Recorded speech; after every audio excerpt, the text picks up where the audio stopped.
Good afternoon. Welcome back. It's exciting to finally begin our 2015 season, the first of 12 games in 13 weeks. My first opportunity to open a season in High Point Solution Stadium. That's exciting for me personally. And we expect a very challenging football game from a good football team, a team that played really good defense last year, a team with a new head coach in Latrell Scott, who has had a lot of success at his previous stops, going 25-9.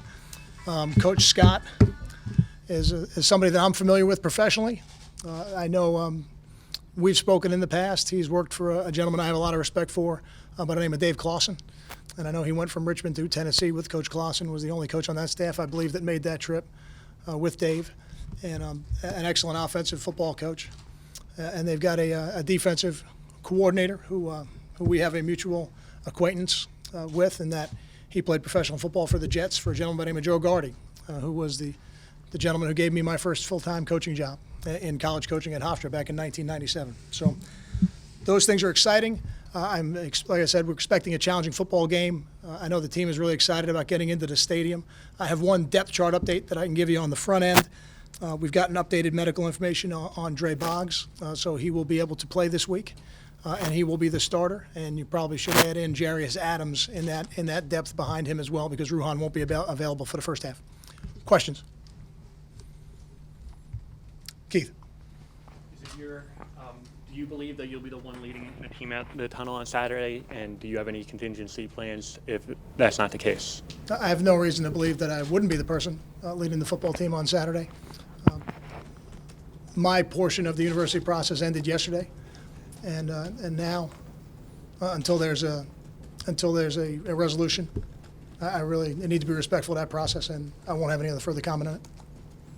I was just going to ask that, what if you had talked to the university and what your part of the university process entailed, who you met with, or that kind of thing? I spoke to representatives from the university. I think if the university wants to disclose who that is, that would be their prerogative. I don't think that should be me. Carl, did they give you any indication of any kind of timeline on this They did resolution? not. No. Do you have an update on Nadir's status as far as eligibility? I have not gotten any update on the team's eligibility for the first game. That's usually a compliance report I'll receive 1 to 2 days before the game.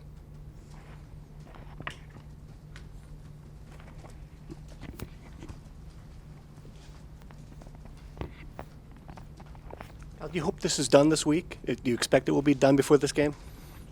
I try not to put expectations on it. You know, it's a university process. I want to be completely respectful to that process. And I'm sure that as soon as it is concluded, that they'll make me aware of it. Coach, can you talk about the maturation of Blisson Austin and how far he's come as a true freshman? Yeah, we're excited about him. This is a big challenge for him. There's an evolution of a football player that happens, and fortunately we had him here in January, so he was able to start that a little bit earlier than some of the other first-year players. Bliss was somebody that we recognized right away, was a player with a lot of talent. And then it was just a matter of how quickly did we think he could fit into the system. I think he's done a good job. Now I'm anxious to see a lot of the things I've seen in practice. I want to see those things materialize in a game against another opponent on a big stage. And this Saturday is going to be a great first test for Bliss. I'll give a sense of how Hayden's going to react to his first start. I guess he hasn't played in more than 2 years, right? Yeah, so it's one of the difficult things for a player who transfers at that early stage is, you spend a year on the scout team at one place and then you go to another place and you're still ineligible, so you have to spend another year on the scout team. And Hayden's really excited. He's working really hard, and I've got a lot of confidence in him, and so does the football team. Kyle, Darius is on the injury report. Do you have any timetable for when you expect him to be back? What's his availability like early in the season?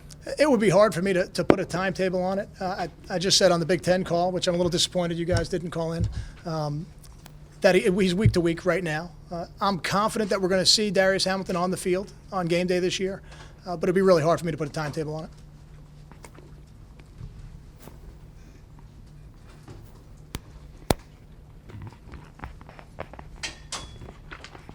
What's your plan for the quarterbacks in the opener, and how do you go about making that decision? Hayden Reddick's the starting quarterback. We're going to evaluate the first half, and we'll make a decision at halftime as to how we're going to proceed.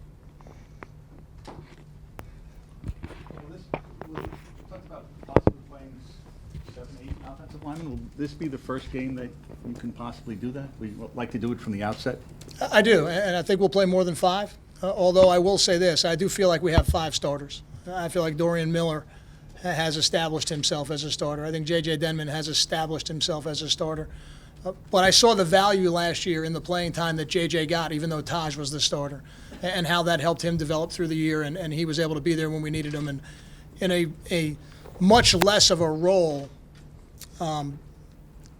the advantage that was for Derek Nelson to take all those reps in practice to get him ready, because I think he's played well this preseason also. So I would like to have a rotation, but I do feel like we have 5 starters. You indicated during the summer you'd like to give your quarterbacks a long leash, whoever wins the job. Have you changed that stance, or is it a week 1 decision on your quarterbacks? The situation's a little different, than when I made that statement. So I think as situations change, the evaluation process changes. And now Hayden's going to have a phenomenal opportunity to be evaluated in a live game situation, and I think that'll go a long way in determining how we go forward. I think this is kind of what Sarge was implying, but are you now more open to not even just Norfolk State, but maybe early in the season playing both guys and letting the competition go a little longer? I really haven't looked past the first half of this game. We're gonna evaluate the first half of this game and then make our decisions going forward based on that. To look beyond that, I think would be very difficult.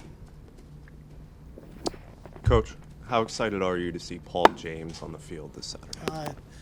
I feel better when I see Paul James on the practice field, and when I see him on game day, my level of excitement even rises further.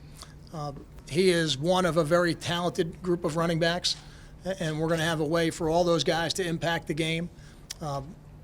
I would imagine Paul James will go out there for the first play, so that will make him the starter on paper. I know everybody gets excited about that, but I don't see it that way. I believe Josh Hicks is a starter, Robert Martin's a starter, Justin Goodwin's a starter. We're very fortunate the 4 running backs we have available right now have all won football games for us and been impactful for our program. Kyle, after PJ gets that first rep, how do you see the running back situation working out? Is it a hot hand scenario? Do you design certain drives for certain guys? What's the plan there? I wouldn't want to divulge that now. I think you guys will see it, and we'll have a plan for it before Saturday. Coach, at the middle linebacker position, is Isaiah Johnson going to get some reps, or is it strictly Quan Lewis? I believe Isaiah will play. Some of that will depend on the packages that we use in any particular game. But again, it's similar to what I said about the offensive line. I feel like Quan has established himself as a starter. Kyle, back to the quarterbacks. You obviously have a strict plan for what you do on a normal game week in terms of how many reps the starter gets, how many reps the backup gets.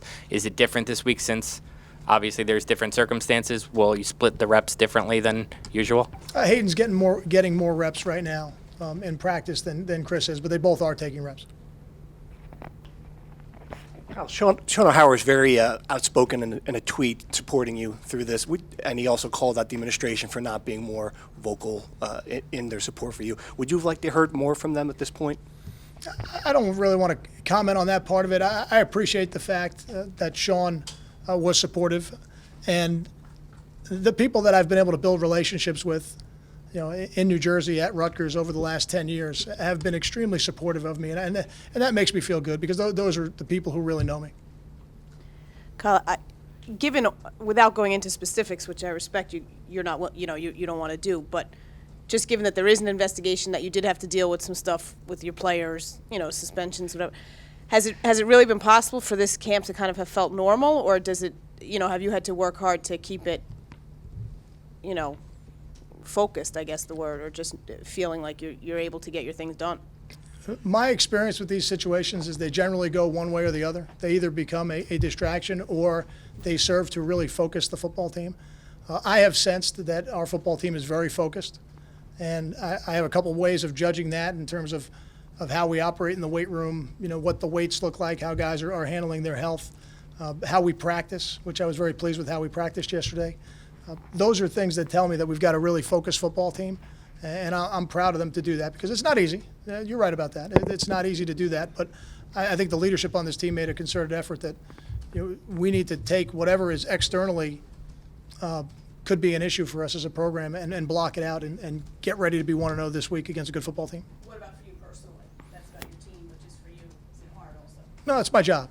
This is my job is to coach this football team. So And my job is to get here every day and be focused on exactly what we're doing that day and make sure we're moving in the right direction. Coach, you have Lambert listed as a starter at end. Do you still plan to see him moved inside at all? And can you tell me about how much Toure is expected to play on a game-in, game-out basis? We expect Kamoko to play. To answer the second part of it, how much he'll play, I think will vary. He's not 100% healthy right now, so that'll have an impact on it as well. Quanzel is somebody who has given us tremendous flexibility up front, both in the past and this preseason. We feel like this is the place he can impact the game the best for us at that R position, and he'll play quite a bit. But Quanzel's also somebody who plays in a lot of different places. On our sub packages on third down, he's a guy who plays outside, he plays inside, he can stand up. He's a very versatile player.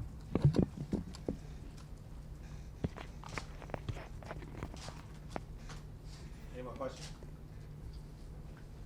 Can you talk about Norfolk's quarterback? He has a lot of FBS experience, right? And, Yeah, transfer from FAU. They've got one receiver who returns with significant statistics. They've got another receiver who transferred in from Syracuse, so he's got some weapons, and he's a talented football player now in a new system, being coached by Latrell Scott, who's a very, very bright football coach. And there's a lot of unknowns in this game.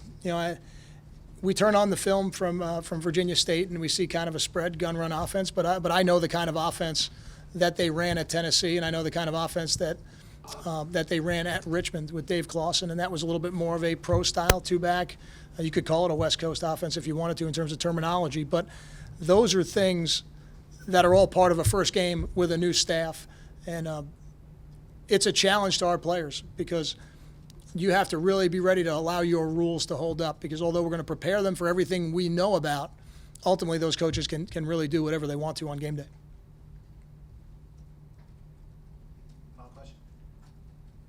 Thank you.